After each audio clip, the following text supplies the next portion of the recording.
Welcome to USA Global TV and Radio, where our mission is to provide education, entertainment, hope, and inspiration.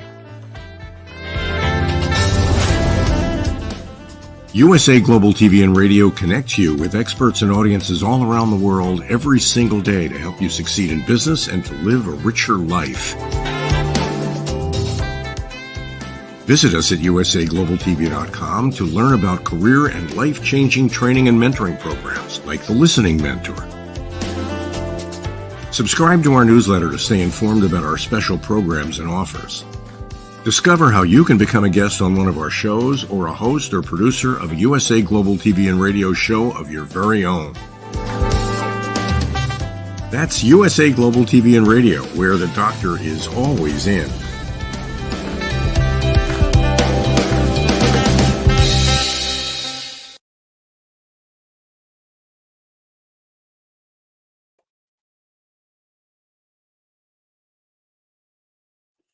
Hi, red.olaughlin here, and we're on Talking Heads on the USA Global TV and Radio Network. We're also on the E360 network, Amazon Fire, Roku. There's just a number of places that this program can be seen live. Recorded, it's available on YouTube. It's being streamed live on my social media channels and on other parts of the social media for the USA Global TV and Radio Network. Most of the time I talk about health and wellness. That's really where my passion lies, but I also have a passion in helping people get their books written and published. And part of that passion comes about from, I guess, the first time that I had given a speech, and I said at Toastmasters meeting, I said, if you want to increase your credibility quickly, write a book so that you can be introduced as a published author on the topic that you're giving. Now, I could write a book on cake decorating and talk about financial planning as my topic, but I'm still introduced as a published author. It kind of sets you above and beyond. But if I'm being introduced as a financial author and I'm speaking on the same topic, that gives you even more credibility. So there's lots of reasons to do that, but I gave that, and about a year later, a guy gave me a call on the phone and says, hey, I was at that meeting. I wrote this book. I can't get it published. Well, at that point in time, I think I had written and published. I had published my first book through a company. The second one I did myself. And I said, well, let me see what I can do to help you. And a couple of weeks, he had his book in his hand, ready to roll. It's not difficult, the publishing process. But he recommended me to someone else. That person recommended me. It went 5 levels deep, each person saying, hey, can you help me? And boom.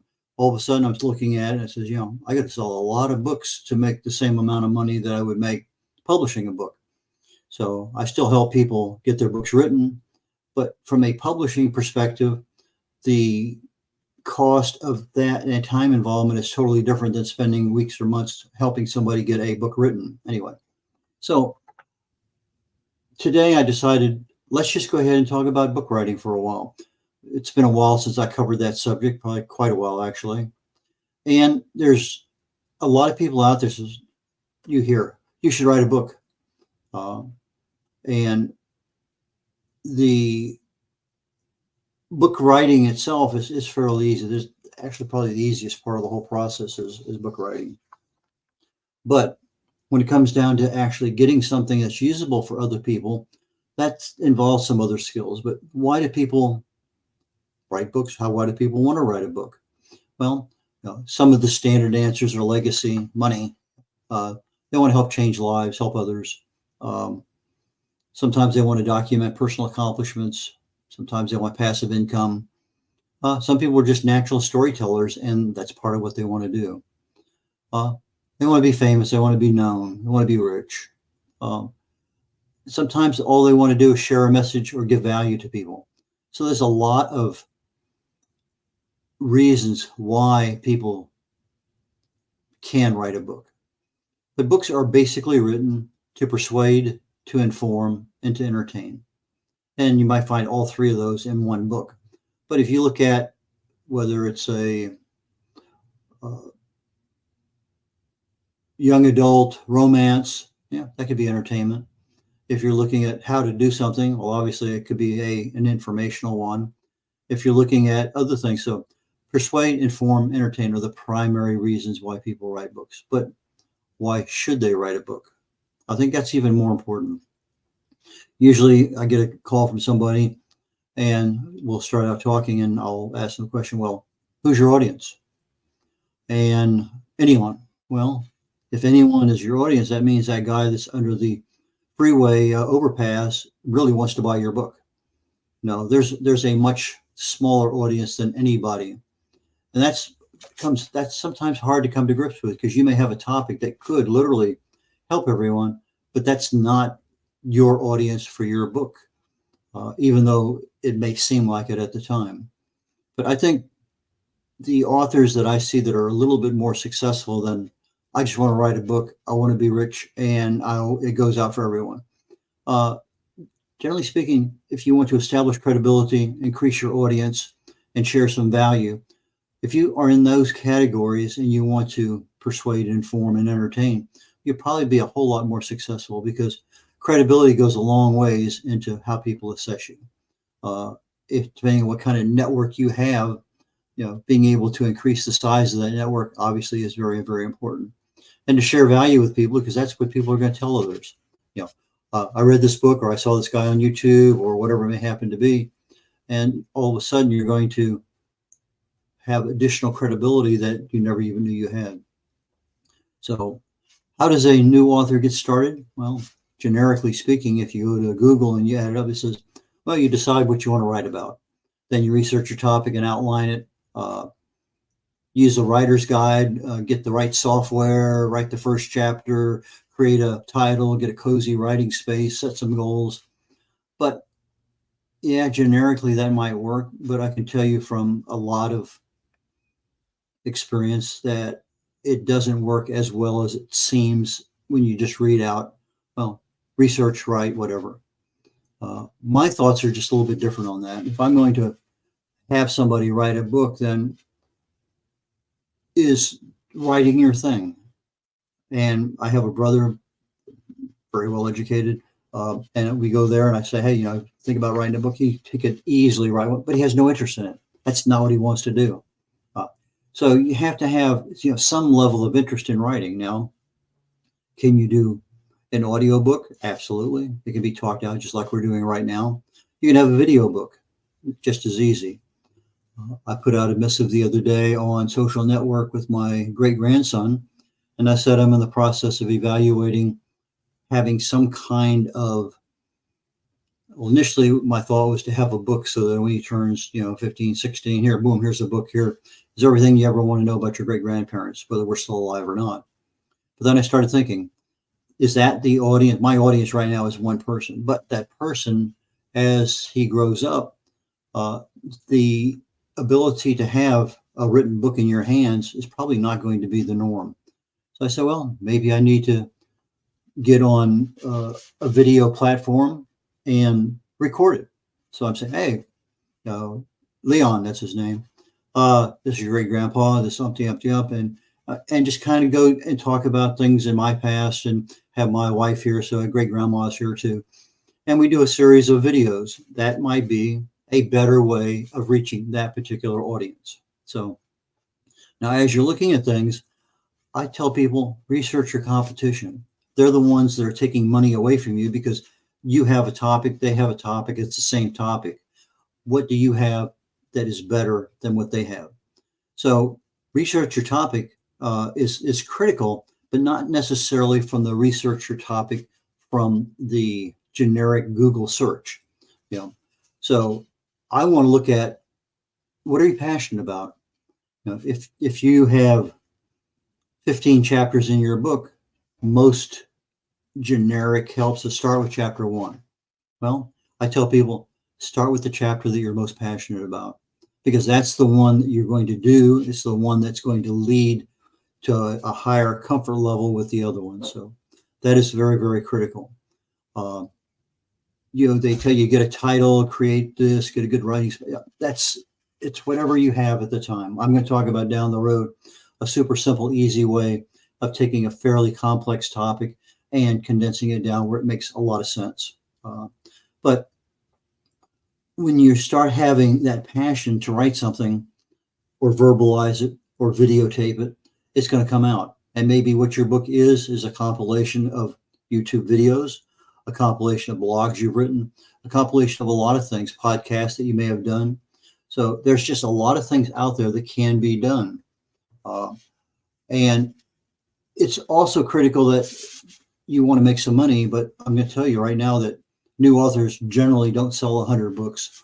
That 100 books does not cover the cost of your book writing as such. Yes, you can write a book for free. I wrote a book on how to write and publish a book for free. It's easy to do, not difficult at all. But if you start expecting, $1,000 a month here, there, and yonder, you're going to be very disappointed.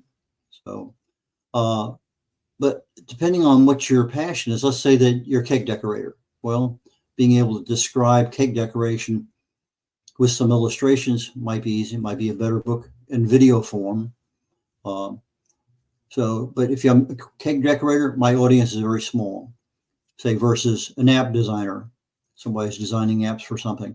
Again, a different audience completely, again, very small. Maybe I have somebody who wants to cover their legacy. And for people over 55, 65, that's not a bad thing to do. Maybe you've had such a worldly life that part of the life is, you and your family. Maybe part of it's your military career. Maybe part of it's your business that you were in, businesses, a lot of things there. So legacy could be something, but content creation could just be another one. During COVID, I wrote 40 some articles on Alzheimer's, different pathways Alzheimer's goes through the body. Well, I just decided one day that we just publish those 40 articles. And I did. I became a book. So I took my own advice on that particular one and said, I have a bunch of blogs on this topic. Why not publish them? I have another client who did the same thing. He had been writing weekly newsletters for, I don't know how long, well over a couple of years. And he combined them all into a book. He had already done the research. He'd already written the stuff. It's just a matter of now getting it formatted so that everything kind of fit together nicely. So that was his book. And then he did another one very similar, two back to back very, very quickly.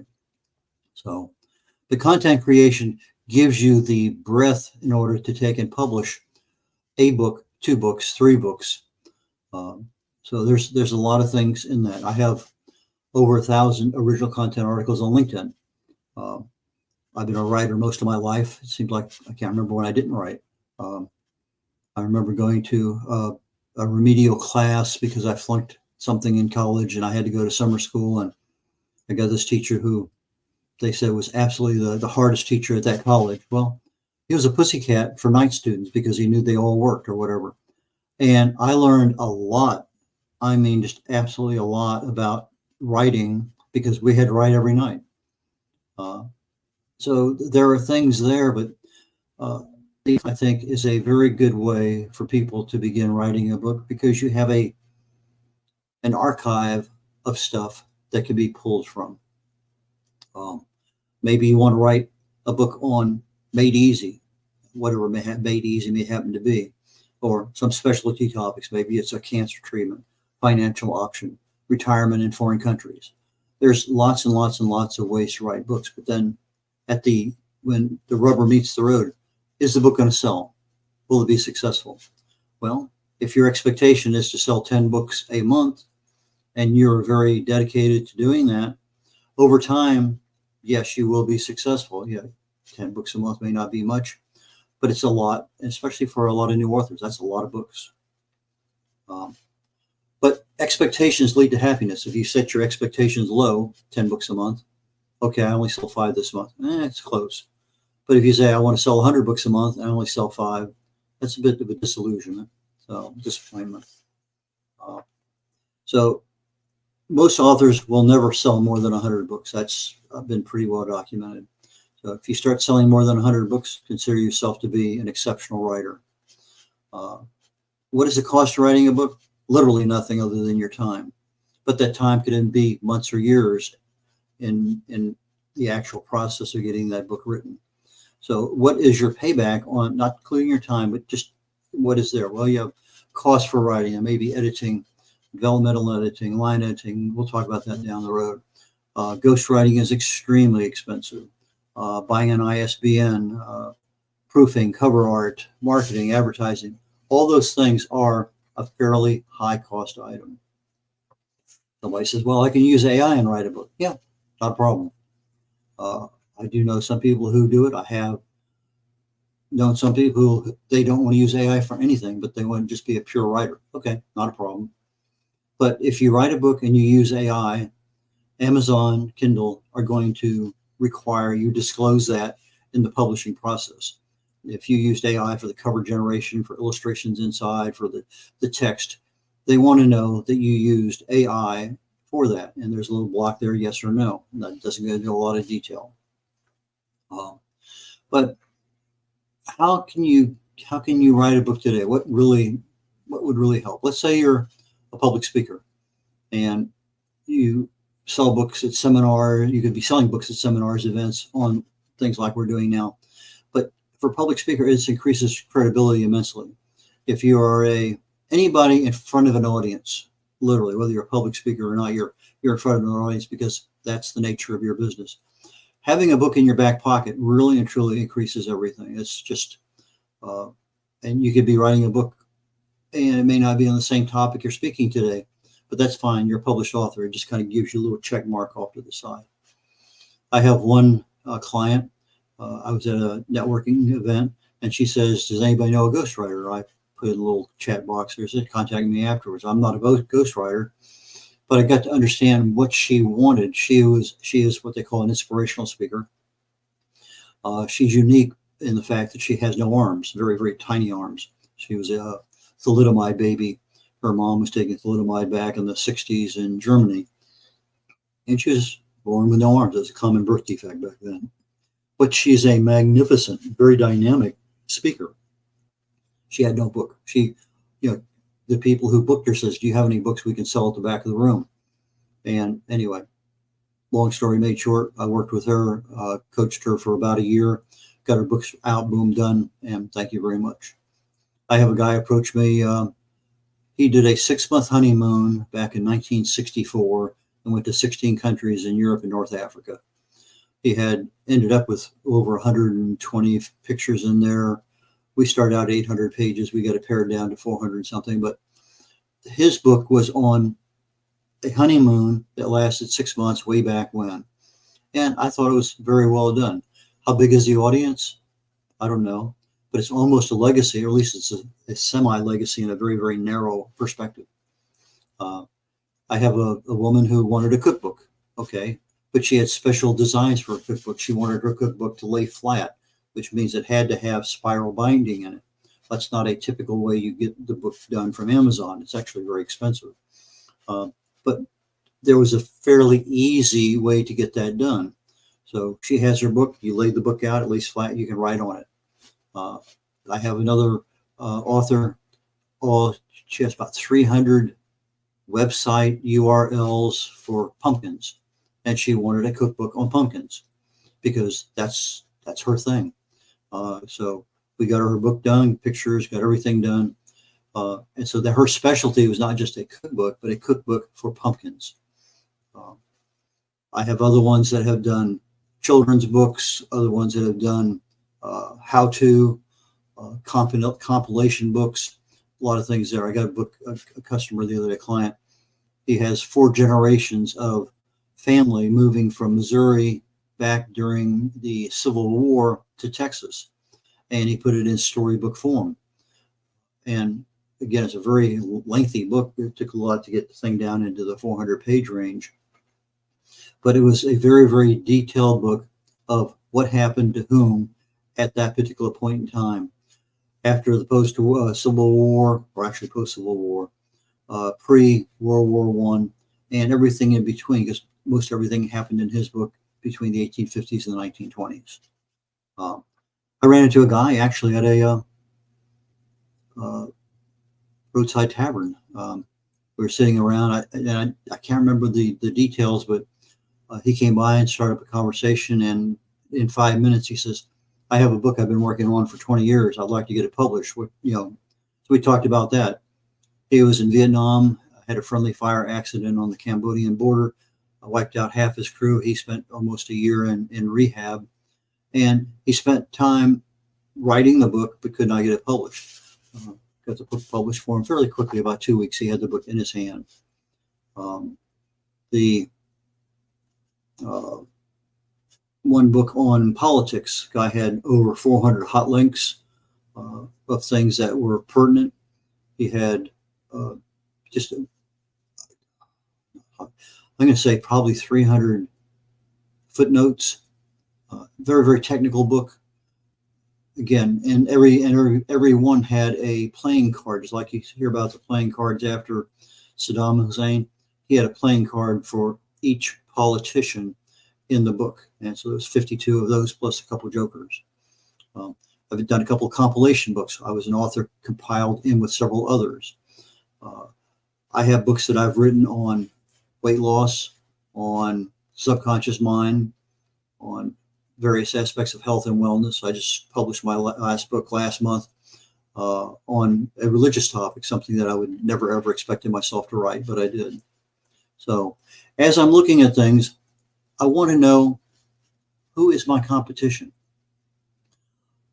Because that tells me who out there stealing the same topic, not stealing, using the same topic that I am, and are they successful? And if they are, what are they selling that I'm not?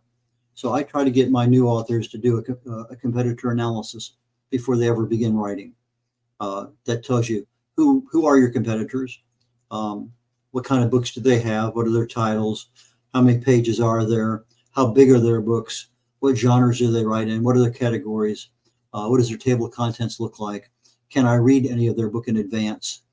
Maybe I need to buy their ebook in order to say, hey, this looks like a pretty good book. I might want to make sure that I cover some of these same topics. How long have their books been on the market? What are their prices? If I have something that I'm offering greater value than someone else, I want to be able to hone in on that topic and talk about it. So, but I also want to know the success stories. If I have the top 20 or 50 authors, I can go into Amazon on any category and look at the top 50 authors on any book, how much they're selling. And I can go in and, okay, how many pages? What's the price setting? It gives me the ability now to look at my competition. I want my books to look like theirs because they're successful books. If I have my picture on the front of my book and nobody else has a picture on the front of their book, that's a clue. That may not necessarily be what I need to have. So, but I look at the covers. I look at the colors they've chosen, the fonts that they're using. I look at everything there. And just because you have a title doesn't mean anybody can find it. So sometimes you need to have a title, but you also need to have a subtitle that has the keywords in if somebody's doing a Google search that they can find you. So those are very, very critical. You also want to have the colors the same as the other ones. If you're writing on health and wellness, maybe your colors are blue and green or something.